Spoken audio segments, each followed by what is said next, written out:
बहुत समय पहले की बात है। एक छोटे से गांव में एक नाई रहता था। नाई को बिल्कुल भी शांति नहीं थी, क्योंकि उसका 20 साल का बेटा नाई का काम नहीं करना चाहता था। उसके पास एक बहुत ही अनोखा हुनर था। बंटी बेटा, उठ जाओ उठ जाओ, नहीं तो फिर तुम्हारे पापा आकर डांटेंगे।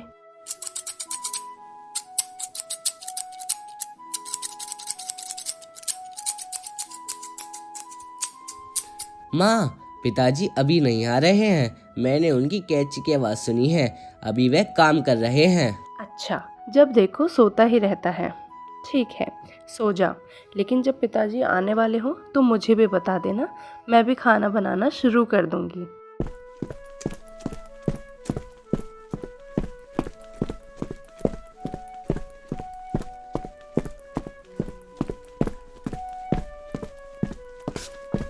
हाँ, पिताजी आ रहे हैं। खाना तैयार कर लो। ठीक है बेटा। और फिर बंटी के पिताजी दुकान से घर की ओर आ जाते हैं। अरे, अभी तक सो रहे थे बंटी? यह नहीं कि कुछ काम सीख लो, मेरे काम में हाथ बटाओ। क्या ये भी कोई काम है? ओह, फिर तुम क्या करोगे? मेरे पास बहुत दूर तक सुनने की ताकत है। मैं इससे कुछ बड़ा करूँगा। बड़ा क्या करोगे? मैं राजा की बेटी से शादी करूँगा और उसके राज्य को चलाऊंगा। यहाँ बिना कुछ किए ही बड़े बड़े ख्वाब देख रहा है। ऐसे कुछ नहीं होता, न काम का न काज का, दुश्मन अनाज का। क्या आपने मुझे इतनी सी बात के लिए इतना सुनाया? इतने में बंटी की माँ वहाँ आ जाती है। माँ, पिताजी मुझे बहुत सुना रहे हैं। मैं घर से दूर जा रहा हूँ। जा निकल जा मेरे घर से। हाँ, जा रहा हूँ। बंटी गुस्से में घर छोड़कर चला जाता है। बंटी, तुम कहाँ जा रहे हो? रुको बेटा, रुक जाओ। बात कुछ भी नहीं थी, फिर मुझे इतना सुना दिया।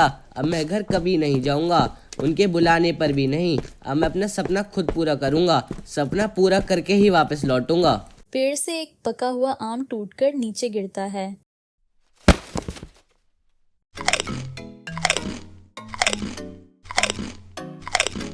तभी वहां बंटी पहुंचता है।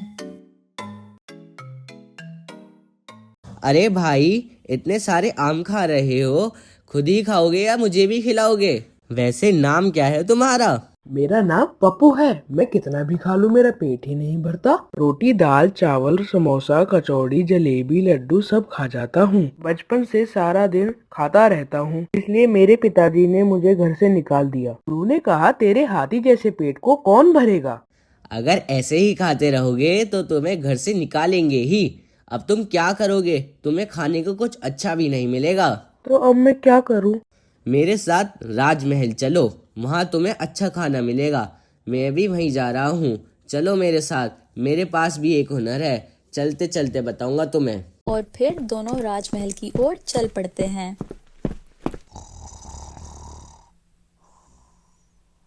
अरे वाह, तुम्हारे पास तो बहुत अच्छी शक्ति है। अब तो राजा जरूर तुम्हारी शादी राजकुमारी से कराएंगे।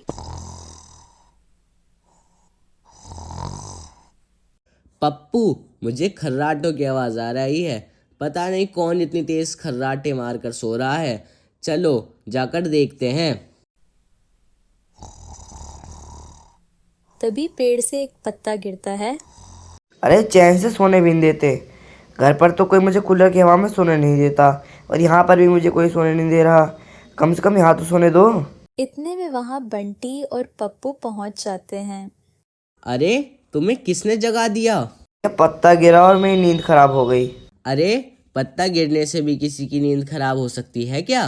मुझे हल्की सी आहट से भी नींद नहीं आती। चींटी के चलने से, कागज के हिलने से भी मेरी नींद टूट जाती है। मुझे सोने के लिए तो मुझे सब कुछ शांत चाहिए। ओहो, तुम्हारे पास भी अद्भुत शक्ति है। चलो तुम भी मेरे साथ राजमहल चलो। अरे, तुम हो कौन, पहले ये तो बताओ। वो हम चलते चलते बता देंगे। और फिर वे तीनों चलते चलते राजमहल पहुंच जाते हैं। प्रणाम राजा जी। तुम तीनों कौन हो? महाराज, मेरा नाम बंटी है, ये पप्पू है और ये मोनू है। पप्पू को आपके यहाँ अच्छा खाना चाहिए, मोनू को सोने के लिए शांत जगह चाहिए, और मुझे आपकी बेटी से शादी करनी है।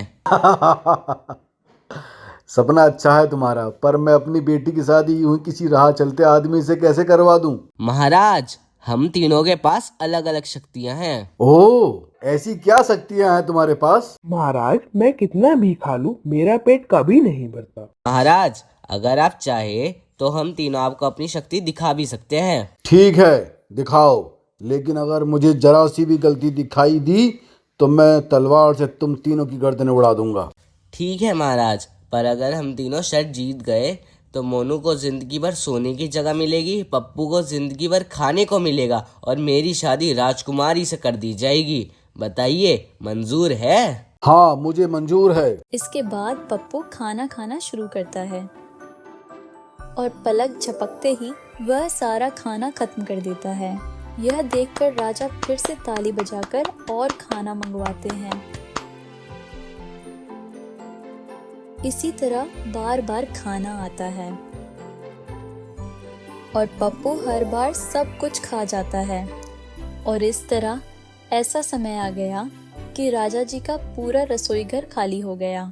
फिर भी राजा एक बार और ताली बजाते हैं। तभी रसोइया आकर कहता है, सारा खाना खत्म हो गया, अब कुछ भी खाने को नहीं बचा। देखो महाराज, हो गया ना आपका सारा खाना खत्म। अब मोनू की बारी है। जाओ, अभी 7 गद्दों से एक नरम बिस्तर बनवाओ, अभी की अभी।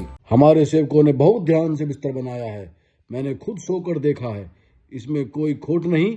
अब तुम्हारे हुनर की परीक्षा होगी। चलो, अब बिस्तर पर सो जाओ। क्या हुआ, तुम सो क्यों नहीं रहे हो? महाराज, मुझे नींद नहीं आ रही है, मुझे कुछ चुभ रहा है। इन 6-7 गद्दों के बीच एक छोटा सा बाल है, वही मेरे बार बार चुभ रहा है और सोने नहीं दे रहा है। तब राजा सेवक को गद्दे हटाने का आदेश देते हैं। ये सब संभव ही नहीं, मैं अपनी प्यारी बेटी की शादी ऐसे किसी से भी नहीं करवा सकता।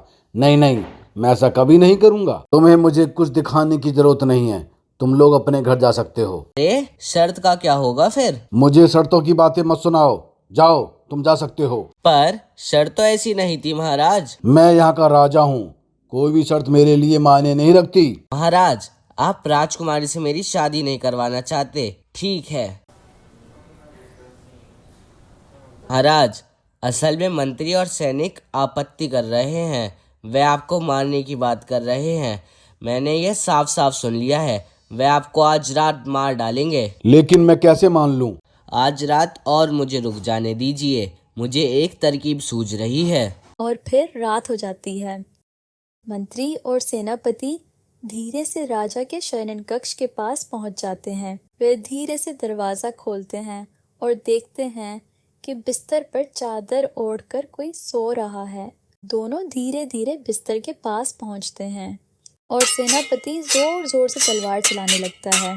आज से मैं इस राज्य का नया राजा हूँ और मैं मंत्री। तभी वहाँ राजा और तीनों दोस्त पहुंच जाते हैं। आपने हमारे साथ धोखा किया, माफ कर दीजिए मुझे, मैंने ये सब मंत्री की बातों में आकर किया। अब तुम दोनों को सजा मिलेगी। और फिर दोनों को बंदी बना लिया जाता है। मैंने तुम्हें समझा ही नहीं, तुम मेरे योग्य दामाद हो, मुझे माफ कर दो।